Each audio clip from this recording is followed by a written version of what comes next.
to my channel AK M10s and it's me Amit. അപ്പോൾ guys ഇത് tricks tube അല്ല, ഇതിൻ്റെ മറ്റൊരു ചാനലാണ് AK M10s. അപ്പോൾ ഞാൻ എന്തിനീ മറ്റൊരു ചാനൽ തുടങ്ങി എന്നൊക്കെ ഞാൻ വീഡിയോയുടെ ലാസ്റ്റ് പറയാം. ഫസ്റ്റ് നമുക്ക് ഇന്നത്തെ വീഡിയോ എന്താണെന്ന് പോയി പരിചയപ്പെട്ടിട്ട് വരാം.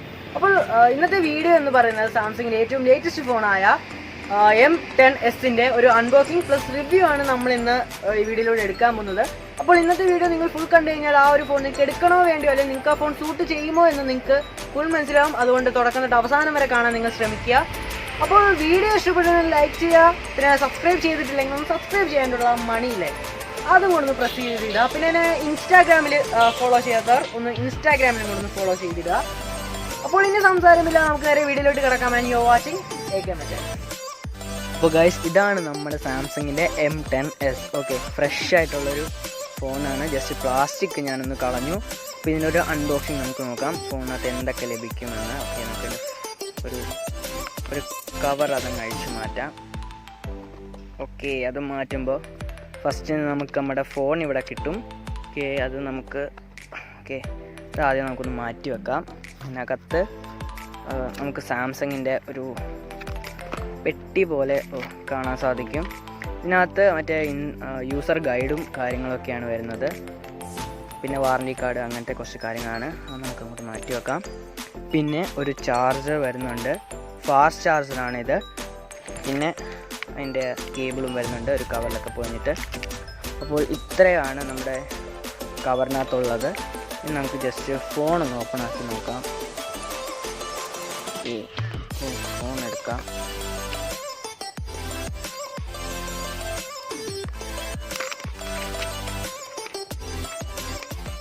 ഗൈസ്, അപ്പോൾ ഇതാണ് നമ്മുടെ ഫോൺ. ഒരു ഗ്രേഡിയൻറ്റ് ബ്ലാക്ക് കളറിലാണ് നമുക്ക് ഈ ഫോൺ കാണാൻ സാധിക്കുന്നത്. ഈ ഫോണിൻ്റെ ഒരു ഡിസൈൻ എന്തെന്ന് വെച്ച് കഴിഞ്ഞാൽ നമുക്കൊരു നോച്ച് കാണാൻ സാധിക്കും. ഒരു ബ്രസലെസ് ഡിസ്പ്ലേ ആണ്. പിന്നെ ഇതിൻ്റെ ഒരു സ്ക്രീനിൻ്റെ സൈസ് എന്ന് പറയുന്നത് 6.4 ഇഞ്ചിൻ്റെ ഒരു സൈസാണ് വരുന്നത്. പിന്നെ നമുക്ക് ഒരു ഡ്യുവൽ ക്യാമറ സെറ്റപ്പ്, അതിൻ്റെ താഴെ ഒരു ഫ്ലാഷ് ലൈറ്റും പിന്നെ ഒരു ഫിംഗർ പ്രിൻറ്റ് സെൻസറും നമുക്കിവിടെ കാണാം. അതിൻ്റെ താഴെ സാംസങ്ങിൻ്റെ ഒരു ബാഡ്ജിങ്ങും. ഓക്കെ, ബാക്കിൽ ഒരു പ്ലാസ്റ്റിക്കിൻ്റെ ബോഡിയാണ് വരുന്നത്. നമുക്ക് ഈ ഒരു M10s സീരീസ് 2 കളർ ഓപ്ഷൻസ് ലഭ്യമാണ്. അത് ഒരു ബ്ലാക്കും ഒരു ബ്ലൂവും.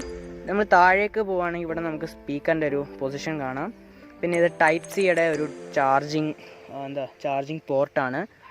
പിന്നെ ഇത് 3.5 mm ഒരു ഹെഡ്ഫോൺ ജാക്ക് കിട്ടുന്നുണ്ട്. പിന്നെ സിം കാർഡ് സ്ലോട്ടൊക്കെ നമുക്കിത് ഇവിടെയാണ് ഇടാൻ സാധിക്കുന്നത്. മുകളിൽ നമുക്ക് പ്രത്യേകിച്ച് ഒന്നും കാണാൻ സാധിക്കില്ല. പിന്നെ സൈഡിലേക്ക് പോകുമ്പോൾ ഇവിടെ ഒരു സ്വിച്ച് ഓൺ സ്വിച്ച് ഓഫ് ബട്ടണും പിന്നെ ഒരു വോളിയം ബട്ടണും നമുക്ക് സൈഡിൽ കാണാൻ സാധിക്കും. അപ്പോൾ ഗൈസ്, നമുക്കിനി ഒന്ന് സ്വിച്ച് ഓൺ ചെയ്ത് നോക്കാം. ഓക്കെ, ഇപ്പോൾ ഇതൊന്ന് വൈബ്രേറ്റ് ചെയ്തു, ഒന്ന് സ്വിച്ച് ഓൺ ആയി വരുന്നുണ്ട്. ചെറിയ സ്പീഡൊക്കെ എടുക്കുമെന്ന് തോന്നുന്നു. അപ്പോൾ ആ സമയം കൊണ്ട് നമുക്ക് ഇതിൻ്റെ കുറച്ച് ഫീച്ചറിനെ പറ്റി പറയാം. ഓക്കെ, അപ്പോൾ ഫസ്റ്റ് തന്നെ ഞാൻ പറഞ്ഞു, ഇവിടെ നോച്ചായിട്ടൊരു വാട്ടർ ഡ്രോപ്പിൻ്റെ ഒരു നോച്ച് ഡിസൈനിൽ വരുന്നുണ്ട് ഒരു ക്യാമറ. പിന്നെ ബാക്കിലേക്ക് പോകുമ്പോൾ ഈ ലെഫ്റ്റ് സൈഡിലായിട്ട് വെർട്ടിക്കലായിട്ട് നമുക്ക് 2 ക്യാമറയും അതിൻ്റെ താഴെ ഒരു ഫ്ലാഷ് ലൈറ്റും പിന്നെ ഇവിടെ ഫിംഗർ പ്രിൻറ്റ് സ്കാനറും കാണാം. പിന്നെ എനിക്കിതിനകത്തൊരു അതായത് എനിക്ക് ഇഷ്ടപ്പെടാത്ത ഒരു സാധനം തോന്നിയത്, നമ്മളൊന്ന് ഫിംഗർ വെച്ച് കഴിഞ്ഞാൽ നല്ല രീതിയിൽ പാട് വരും. അതെനിക്ക് അത്ര ഇഷ്ടപ്പെട്ടില്ല. പക്ഷേ നമ്മൾ അതായത് കയ്യിൽ പിടിക്കുന്നൊരു കംഫർട്ട് നമ്മൾ നോക്കുകയാണെങ്കിൽ വളരെ കംഫർട്ടബിളാണ് കയ്യിലൊക്കെ ഒന്ന് കൊണ്ടു നടക്കാൻ. കാരണം ഈ സൈഡിലത്തെ ഒരു കർവ് നിങ്ങൾ കണ്ടോ, ഈ ഒരു കർവ് അത് വളരെ നന്നായിട്ട് സാംസങ് അത് ചെയ്തിട്ടുണ്ട്. പിടിക്കാൻ നല്ല സുഖമുണ്ട്. പക്ഷേ വൺ ഹാൻഡ് യൂസിങ് ഇത്തിരി പാട് വരേണ്ടി വരുന്നത്. ഇവിടെയൊക്കെ എത്തുമ്പോൾ ഇത്തിരി പാടാണ്. പക്ഷേ മൊത്തത്തിൽ നോക്കുമ്പോൾ കൊള്ളാം. ഇതിൻ്റെ ഒരു ഡിസ്പ്ലേ എന്ന് പറയുന്നത് സാംസങ്ങിൻ്റെ തന്നെ AMOLED ഡിസ്പ്ലേ ആണ്. ഈ ഫോണിൻ്റെ പ്രോസസ്സർ സാംസങ്ങിൻ്റെ തന്നെ Exynos 7 octa-core പ്രോസസ്സറാണ്. അത് ബെസ്റ്റ് എന്ന് തന്നെ പറയാം. വളരെ സ്മൂത്തായിട്ട് ഫോണിനെ ഇത് കൈകാര്യം ചെയ്യും. ഇതിൻ്റെ റാം 3 GB ആണ്. അതെനിക്ക് ഇത്തിരി കുറവായിട്ട് തന്നെ ഫീൽ ചെയ്യുന്നുണ്ട്. പിന്നെ ഇതിൻ്റെ ഇൻറ്റേർണൽ സ്പേസ് അല്ലെങ്കിൽ റോം നോക്കുകയാണെങ്കിൽ 32 GB ആണ്. പക്ഷേ ഇവിടെ ഒരു ഗുണം അല്ലെങ്കിൽ എനിക്ക് ഇഷ്ടപ്പെട്ട ഒരു ഫീച്ചർ എന്ന് വെച്ചാൽ നമുക്ക് SD കാർഡ് യൂസ് ചെയ്തിട്ട് 512 GB വരെ നമുക്ക് എക്സ്പാൻഡ് ചെയ്യാൻ സാധിക്കും. അതെന്നെ വളരെയധികം ഇഷ്ടപ്പെട്ടൊരു ഫീച്ചർ തന്നെയാണ്. ഇനി അടുത്തെന്ന് പറയുന്നത് എല്ലാവരും ഒരു ഫോണിൽ ശ്രദ്ധിക്കുന്ന ഒരു സാധനമാണ് ക്യാമറ. ഓക്കെ, അപ്പോൾ ഇതിൻ്റെ ക്യാമറയെ പറ്റി പറയുകയാണെങ്കിൽ ഫ്രണ്ടിലെ ഒരു വാട്ടർ ഡ്രോപ്പ് നോച്ച് നമുക്ക് കാണാൻ സാധിക്കും. അതിൽ 8 മെഗാ പിക്സലിൻ്റെ ഒരു ക്യാമറയാണ് നമുക്ക് ലഭിക്കുന്നത്. ഇതിൻ്റെ റെയറിലേക്ക് വരികയാണെങ്കിൽ 2 ഡ്യുവൽ ക്യാമറ സെറ്റപ്പ് നമുക്ക് കാണാൻ സാധിക്കും. അതിൽ മുകളിലത്തെ മെയിൻ ക്യാമറ ഒരു 13 മെഗാ പിക്സലും താഴത്തെ ഒരു 5 മെഗാ പിക്സലും പിന്നെ അതിൻ്റെ താഴെ ഒരു ഫ്ലാഷ് ലൈറ്റും കാണാൻ സാധിക്കും.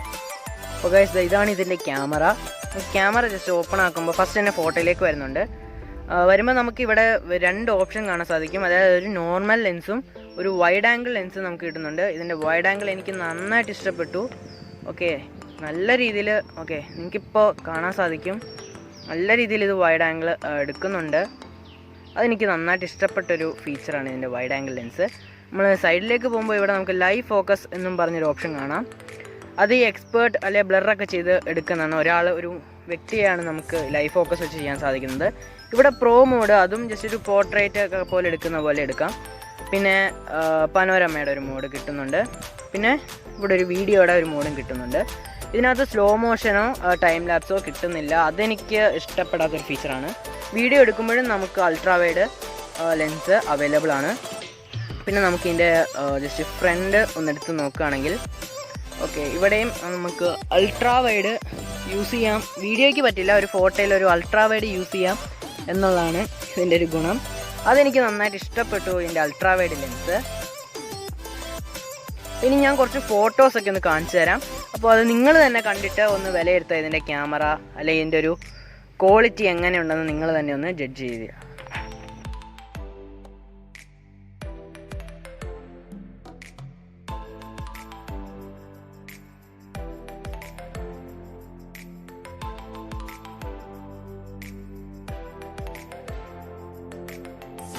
ഇതിൻ്റെ ബാക്ക് ക്യാമറ നിങ്ങൾക്ക് ഇപ്പോൾ ഏകദേശം ഒരു പിടുത്തം കിട്ടിയിട്ടുണ്ടാവില്ല എന്താണ് ബാക്കിലത്തെ ക്യാമറയുടെ ക്ലാരിറ്റി. ഇനി നമുക്ക് ഇതിൻ്റെ ജസ്റ്റ് ഒന്ന് ഫ്രണ്ട് ക്യാമറ അതൊന്ന് ട്രൈ ചെയ്ത് നോക്കാം.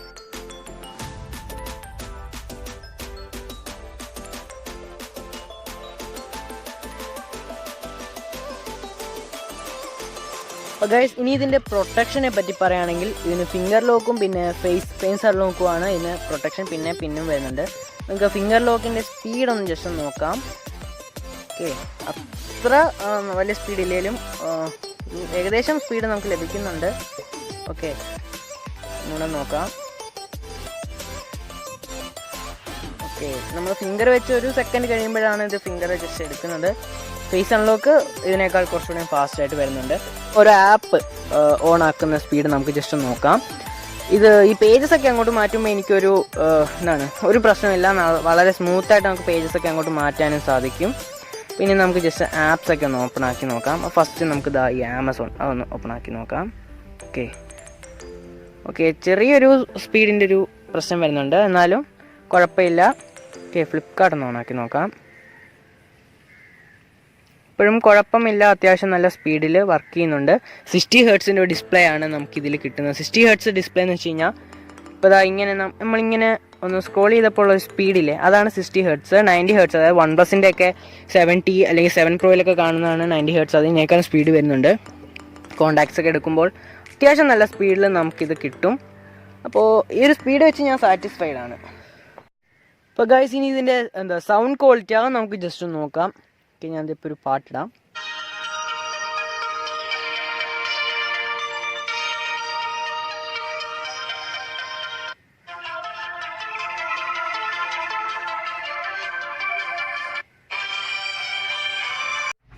അപ്പോൾ ഗൈസ് ഇനി ഈ ഫോണിലെ ഗെയിമിംഗ് എക്സ്പീരിയൻസ് ഗെയിം ഇല്ലാതെ ഒരു ഫോൺ മേടിച്ചിട്ട് ഒരു കാര്യമില്ലല്ലോ. അപ്പോൾ നമുക്കിതിൻ്റെ ഗെയിമിംഗ് എക്സ്പീരിയൻസ് എങ്ങനെയാണെന്ന് നമുക്ക് നോക്കാം. അപ്പോൾ ഫസ്റ്റ് തന്നെ നമുക്കൊന്ന് ആസ്ഫാൾട്ട് കളിച്ച് നോക്കാം. പെട്ടെന്ന് തന്നെ ആസ്ഫാൾട്ട് എനിക്ക് ഓപ്പണായി കിട്ടി. ഞാൻ പെട്ടെന്ന് സ്കിപ്പ് ചെയ്തൊക്കെ പോകാമല്ലേ. അപ്പോൾ ഇത് ആസ്ഫാൾട്ട് ഓൺ ആയിട്ടുണ്ട്. എനിക്ക് ഗ്രാഫിക്സ് കുഴപ്പമില്ല, അത്യാവശ്യം നല്ല ഗ്രാഫിക്സ് കിട്ടുന്നുണ്ട്. നമുക്ക് ഇതിൻ്റെ സ്മൂത്ത്നെസ് ഒന്ന് നോക്കാം. നിങ്ങളുടെ മുന്നിൽ നിങ്ങൾക്ക് കാണാം എങ്ങനെയാണ്. സ്മൂത്തായിട്ട് തന്നെയാണ് പോകുന്നത്. അതിലൊരു കംപ്ലൈൻറ്റും ഇല്ല. പിന്നെ നമുക്കൊന്ന് പബ്ജി നോക്കണ്ട. അതില്ലാതെ എന്ത് ഗെയിമാണ് പബ്ജി ഇല്ലാതെ. പബ്ജി നോക്കാം. പബ്ജി കളിച്ചപ്പോൾ എനിക്ക് ഇവിടെ ചെറിയൊരു സ്മൂത്ത്നെസ് കുറഞ്ഞോ എന്ന് എനിക്ക് ഡൗട്ട് വരുന്നു. കാരണം ഞാൻ ടച്ച് ചെയ്യുന്നതിനേക്കാൾ ഇത്തിരി ഒരു ചെറിയ സെക്കൻഡ് വ്യത്യാസത്തിലാണ് ഒരു ലാഗല്ല, ഒരു റെസ്പോണ്ട് ചെയ്യുന്നത് ഇത്തിരി സെക്കൻഡ് കഴിഞ്ഞിട്ടാണ്. പക്ഷെ കുഴപ്പമില്ല, നമുക്കത് അഡ്ജസ്റ്റ് ചെയ്യാവുന്നേ ഉള്ളൂ. കാരണം ഇത് 3 GB റാമിൻ്റെ ഒരു ഫോണാണ്. അതിനകത്ത് ഇത്രയും നല്ലൊരു സ്മൂത്ത്നെസ് കിട്ടുന്നുണ്ടെങ്കിൽ അതൊരു വലിയൊരു കാര്യം തന്നെയാണ്. നല്ലൊരു സ്മൂത്ത്നെസ്സും അപ്പോൾ ഉള്ളൊരു ഫോൺ തന്നെയാണ്. സിം കാർഡ് തന്നെയും പിന്നെ SD കാർഡിൻ്റെയും സ്ലോട്ടുകളെ പറ്റി പറയുകയാണെങ്കിൽ ഈ 2 സിം കാർഡ് നാനോ ആയിട്ടുള്ള 2 സിം കാർഡ് നിങ്ങൾക്ക് ഇടാൻ സാധിക്കും. അതും 4G വരെ സപ്പോർട്ടുള്ളൂ, 5G ഇതിൽ സപ്പോർട്ട് ഇതുവരെ ആയിട്ടില്ല. പിന്നെ ഈ സിം കാർഡിൻ്റെ കൂടെ തന്നെ നിങ്ങൾക്ക് SD കാർഡ് ഇടാൻ സാധിക്കും. അത് മാത്രമല്ല 512 GB വരെ, നേരത്തെ പറഞ്ഞ പോലെ അത്രയും വരെ നിങ്ങൾക്ക് ഇതിൻ്റെ ഇൻറ്റേർണൽ സ്പേസ് എക്സ്റ്റെൻഡ് ചെയ്യാൻ സാധിക്കും. അതെനിക്ക് ഇതിനകത്ത് നന്നായിട്ട് ഇഷ്ടപ്പെട്ട ഒരു ഫീച്ചറാണ്. ഇനി അടുത്താണ് ഏറ്റവും കൂടുതൽ ആൾക്കാർ ഒരു ഫോൺ വാങ്ങുമ്പോൾ നോക്കുന്ന ഒരു സംഭവം, ഒന്നുമല്ല ബാറ്ററി. ഓക്കെ, എത്ര വലിയ ഫോണാണെങ്കിലും ബാറ്ററി ഇല്ലെങ്കിൽ അതുകൊണ്ട് പ്രത്യേകിച്ച് ഗുണമൊന്നുമില്ല. അപ്പോൾ 4000 mAh ഒരു ഹ്യൂജ് ബാറ്ററി നിങ്ങൾക്ക് കിട്ടുന്നുണ്ട്, നല്ലൊരു ബാറ്ററി ബാക്കപ്പ് ഉണ്ട്, കൂടെ ഒരു ഫാസ്റ്റ് ചാർജിങ് കിട്ടുന്നുണ്ട്. 15 വോൾട്ടിൻ്റെ ഒരു ഫാസ്റ്റ് ചാർജിങ് ആണ് നിങ്ങൾക്ക് ഇതിൽ കിട്ടുന്നത്. അതും ടൈപ്പ് സിയുടെ ആണ് ഒരു പോർട്ട് വരുന്നത്. പിന്നെ ഈ ഒരു ബാറ്ററി ടൈപ്പ് എന്ന് പറയുന്നത് ലിഥിയം അയൺ ആണ്. അപ്പോൾ മൊത്തത്തിൽ നോക്കുമ്പോൾ ബാറ്ററി ഓക്കെ. ഈ ലാസ്റ്റത്തെ സാധനം ഇതിൻ്റെ പ്രൈസ് എന്ന് പറയുന്നത് ഇപ്പോൾ ഇന്ത്യയിൽ നമുക്ക് അവൈലബിൾ ആവുന്നത് 9500 rupees ആണ്. ഇപ്പോൾ ഈ ഇടയ്ക്ക് ഫ്ലിപ്കാർട്ടിലൊക്കെ ഓഫേഴ്സ് ഉണ്ടായതുകൊണ്ട് ഞാൻ 7000 rupees എനിക്ക് കിട്ടിയിട്ടുണ്ട്. പക്ഷേ എൻ്റെ ശരിക്കുമുള്ളൊരു പ്രൈസ് എന്ന് പറയുന്നത് 9500 rupees ആണ്. ഓക്കെ, ഇനി ഈ ഫോണിന് ഓവറോൾ ആയിട്ട് ഞാനൊന്ന് പറയാണ്. അപ്പോൾ മൊത്തത്തിൽ പറയുകയാണെങ്കിൽ 10000 രൂപയ്ക്കുള്ളിൽ ഉള്ളൊരു ഫോണിനെ നിങ്ങൾ സെർച്ച് ചെയ്യുകയാണെങ്കിൽ Samsung M10s is the best phone. ഒരു 10000 രൂപയ്ക്കുള്ളിൽ ഈ ഇതിനകത്ത് നല്ലൊരു പെർഫോമൻസ് കിട്ടുന്നുണ്ട്, നല്ലൊരു ബാറ്ററി കിട്ടുന്നുണ്ട്, പിന്നെ അത്യാവശ്യം നല്ലൊരു ക്യാമറ നിങ്ങൾക്ക് കിട്ടുന്നുണ്ട്. പക്ഷേ എനിക്കിതിനകത്ത് ഇഷ്ടപ്പെടാത്തൊരു 2 ഫീച്ചർ എന്ന് പറയുന്നത്, ഒന്ന് ഇതിൻ്റെ ഫുൾ HD റെസൊല്യൂഷൻ അല്ല, അത് നിങ്ങൾക്ക് ഇതിനകത്ത് കിട്ടുന്നില്ല. അതെനിക്ക് ചെറിയൊരു ഇഷ്ടപ്പെടാതെ ഉണ്ട്. പിന്നെ എനിക്ക് വേറൊന്നും ഇഷ്ടപ്പെടാഞ്ഞത് ഇതിൻ്റെ ക്യാമറയിൽ ടൈം ലാപ്സും സ്ലോ മോഷനും ഇൻബിൽട്ട് ആയിട്ട് ഇതിനകത്തില്ല. അതിന് നിങ്ങൾക്ക് വേറെ ഒരു ആപ്പ് എടുക്കേണ്ടി വരും, സ്ക്രീൻ റെക്കോർഡിങ്ങിനും വേറെ ആപ്പ് എടുക്കേണ്ടി വരും. അതൊക്കെ സാധാരണ ഫോണിൽ ഇപ്പോൾ ആഡ് ചെയ്യാറുള്ളതാണ്, പക്ഷേ ഇതിനകത്ത് എന്തോ സാംസങ് ആഡ് ചെയ്തിട്ടില്ല. അപ്പോൾ അതേ എനിക്ക് ഇഷ്ടപ്പെടാത്തതായിട്ടുള്ളൂ. പിന്നെ നമുക്ക് ഇതിൻ്റെ മെയിൻ കാര്യത്തിലേക്ക് കടക്കാം. അതായത് ഈ ഫോൺ നിങ്ങൾക്ക് സൂട്ട് ചെയ്യുമോ എന്ന് നമുക്ക് നോക്കാം. അതായത് നിങ്ങളൊരു 10000 രൂപ ഒരു ബഡ്ജറ്റ് ഫോണാണ്, അത് അത്യാവശ്യം പെർഫോമൻസും ക്യാമറയും അത്യാവശ്യം ബാറ്ററി ബാക്കപ്പും ഉള്ളൊരു ഫോണാണ് നിങ്ങൾ സെർച്ച് ചെയ്യുന്നെങ്കിൽ തീർച്ചയായിട്ടും ഞാൻ ഈ ഫോൺ റെക്കമെൻഡ് ചെയ്യും. സാംസങ് M10s തീർച്ചയായിട്ടും റെക്കമെൻഡ് ചെയ്യും. പക്ഷേ നിങ്ങളൊരു ഗെയിമറാണ്, അത്യാവശ്യം നല്ല രീതിയിൽ ഗെയിംസൊക്കെ കളിക്കുന്നുണ്ട്, അല്ലെങ്കിൽ നല്ല രീതിയിൽ ഫോണിന് വർക്ക് കൊടുത്തിട്ട് കുറേ ആപ്സൊക്കെ ഇൻസ്റ്റാൾ ചെയ്യുന്നൊരു വ്യക്തിയാണെങ്കിൽ ഞാനിത് റെക്കമെൻഡ് ചെയ്യില്ല. കാരണം 3 GB റാമേ ഉള്ളൂ. അതുകൊണ്ട് പക്ഷേ for a normal use it is better. അപ്പോൾ എനിക്ക് അത്ര പറയാനുള്ളൂ. അപ്പോൾ എന്താണെങ്കിലും വീഡിയോ ഇന്ന് ഇത്രയൊക്കെ ഉള്ളൂ. ബാക്കി ഞാൻ തുടക്കം പറഞ്ഞൊരു കാര്യമുണ്ട്, നമുക്കതൊന്ന് കണ്ടിട്ട് പോകാം. അപ്പോൾ വീഡിയോയുടെ ആദ്യം പറഞ്ഞതുപോലെ ഞാൻ എന്തിനാണ് ഇങ്ങനെ മറ്റൊരു ചാനൽ തുടങ്ങിയത്, അത് പ്രത്യേകിച്ച് കാരണങ്ങളൊന്നുമില്ല. അതിന് ആകെ ഒരേ ഒരു കാരണമേ ഉള്ളൂ. ഇനി മുതൽ ട്രിക്സ് ട്യൂബിൽ വൈൻ വീഡിയോ അല്ലെങ്കിൽ ഷോർട്ട് ഫിലിം ഒരെണ്ണം ചെയ്തില്ല, അതുപോലത്തെ അല്ലെങ്കിൽ അതുമായി റിലേറ്റഡ് ആയിട്ടുള്ള വീഡിയോസ് മാത്രം ഇടാനായിട്ടാണ് പ്ലാൻ ചെയ്യുന്നത് ട്രിക്സ് ട്യൂബിൽ. അല്ലാതെ ഞാൻ പേഴ്സണലായിട്ട് ചെയ്തുകൊണ്ടിരുന്ന വീഡിയോസൊക്കെ ഇനി AK മച്ചാൻസിൽ ഇടും. അപ്പോൾ ഇനി നിങ്ങൾക്ക് തോന്നാം ഇതിനകത്ത് എന്തൊക്കെയാണ് സ്പെഷ്യലായിട്ട് വരാൻ പോകുന്നതെന്ന്. ഓക്കെ, ഇതിനകത്ത് നിങ്ങൾക്ക് എന്തായിരിക്കും ടെക് റിലേറ്റഡ് ആയിട്ടുള്ള വീഡിയോസ് കാണാൻ സാധിക്കും, ഗെയിമിംഗ് വീഡിയോസ് കാണാൻ സാധിക്കും, പിന്നെ അതുമായിട്ട് ബന്ധപ്പെട്ട വ്ലോഗിങ് വീഡിയോസ് എക്സെട്ര ഉള്ള വീഡിയോസ് എല്ലാം നിങ്ങൾക്ക് കാണാൻ സാധിക്കും. അപ്പോൾ എന്നെയും പിന്നെ ഈ ചാനൽ ഇഷ്ടപ്പെട്ടെങ്കിൽ അല്ലെങ്കിൽ ഈ ഒരു വീഡിയോ ഇഷ്ടപ്പെട്ടെങ്കിൽ ഒന്ന് സബ്സ്ക്രൈബ് ചെയ്തിടുക, പിന്നെ ബെല്ലൈക്കൻ ഇടുക. പിന്നെ നിങ്ങൾക്ക് ഇതിന് എന്തൊരു സംശയം ഉണ്ടെങ്കിലും താഴെ കമൻറ്റ് രേഖപ്പെടുത്താവുന്നതാണ്. പിന്നെ ഇൻസ്റ്റാഗ്രാമിൽ ഫോളോ ചെയ്യാനുള്ള ലിങ്ക് താഴെ ഞാൻ ഡിസ്ക്രിപ്ഷനിൽ കൊടുത്തിട്ടുണ്ട്. പിന്നെ ഇപ്പോൾ ഈ കണ്ട M10s ഡയറക്റ്റ് ആമസോണിൽ അല്ലെങ്കിൽ ഫ്ലിപ്കാർട്ടിൽ പോയി വാങ്ങാനുള്ള ലിങ്കും താഴെ ഡിസ്ക്രിപ്ഷനിൽ കൊടുത്തിട്ടുണ്ട്. അപ്പോൾ സെർച്ച് ചെയ്താൽ നിങ്ങൾക്ക് ഡയറക്റ്റ് അവിടെ ചെന്ന് വാങ്ങാവുന്നതാണ്. അപ്പോൾ വീഡിയോ ഇന്നത്തെ ഇത്രയൊക്കെ ഉള്ളൂ. അപ്പോൾ നമുക്ക് ഇതുപോലൊരു നല്ല വീഡിയോ ആണെന്ന് തന്നെ പ്രതീക്ഷിക്കുന്നു. അപ്പോൾ ഇതുപോലൊരു വീഡിയോ ആയിട്ട് നമുക്ക് മറ്റൊരു വീഡിയോയിൽ കണ്ടുമുട്ടാം. This is Amit signing out. Good bye.